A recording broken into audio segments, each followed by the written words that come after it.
Chapter 5. The Path of Knowledge. The Four Paths. Some find the light within through the practice of meditation, some by the path of knowledge, others by the path of selfless action, others worship the Supreme, taking refuge in the Lord.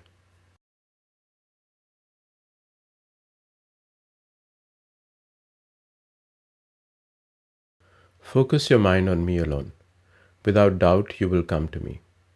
If you are unable to fix your mind upon me, then start by mechanical religious practice. If you lack such self discipline, then perform actions selflessly. If you are unable to do even this, surrender yourself to me in love, receiving success and failure with equal calmness. Better indeed is knowledge than mechanical religious practice. Better than knowledge, however, is meditation, and better than meditation is selfless action.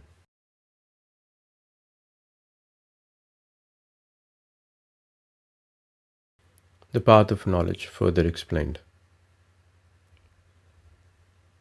The wise grieve neither for the living nor for the dead. Just as in this body the same person passes through childhood, youth, and old age, similarly the soul passes into another body at death. When senses contact the sense objects, we experience pleasure or pain. The non permanent appearance of happiness and distress are like appearance and disappearance of winter and summer season. One must learn to tolerate them patiently.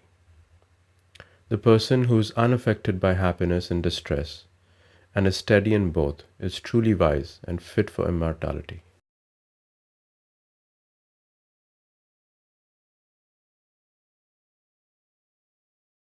Impermanence is no endurance, and of the eternal there is no change. No one can cause the destruction of that imperishable reality. The material body is sure to come to an end, but he who dwells in the body is immortal. Never was there a time when you and I have not existed. He who thinks himself to be the slayer, and he who thinks he is slain, both these are ignorant. There is neither slayer nor slain. For the soul there is neither birth nor death at any time. The soul is unborn, eternal, immutable. The soul does not die when the body dies.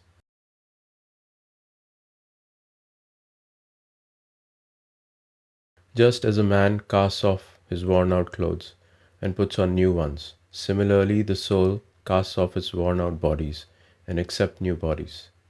The soul cannot be cut to pieces by weapons, nor burned by fire. Water cannot wet it, nor the wind dry it. It is eternal, everlasting, infinite, all pervading, and ancient. It is unmanifested, inconceivable, and unchangeable.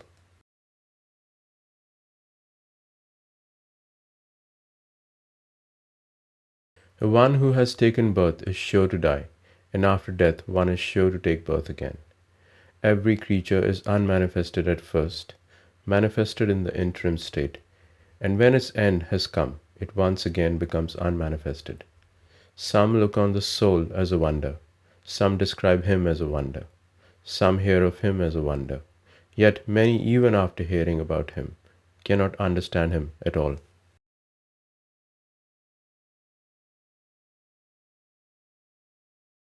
Earth, water, fire, air, ether, mind, intelligence, and ego. These are the 8 divisions of my material energies. Beyond this material energy is another superior energy of mine. It supports the whole universe, and it is the source of life in all beings. The entire universe is suspended from me as my necklace of jewels.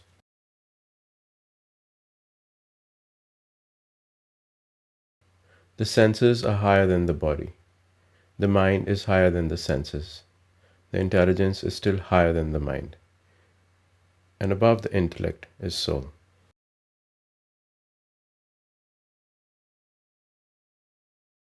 The body is called the field, and the one who knows the body is called the knower.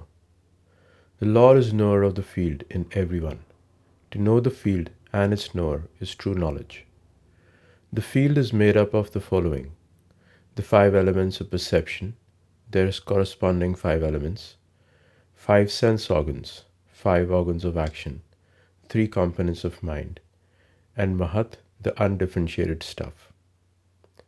In this field arises desire and aversion, pleasure and pain, the body, the intelligence, and the will.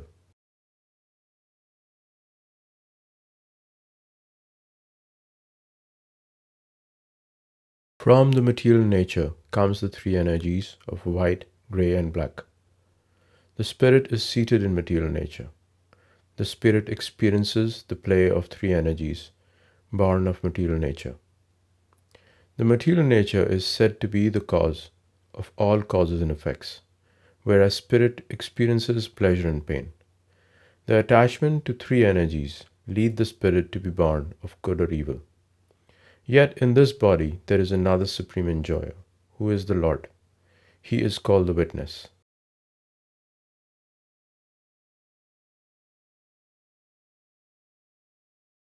The living entities are fragmental part of the Lord. An eternal part of the Lord enters into the world at birth, draws to itself the five senses, with mind for the sixth. When the divine self enters and leaves the body, it carries his different conceptions of life from one body to another, as air carries aromas. The living entity, thus taking another gross body, obtains a certain type of ear, eyes, tongue, nose, sense of touch, and a certain type of mind. He thus enjoys a particular type of sense objects. The yogi situated in self-realization can see all this clearly. The fool who strive intermittently does not.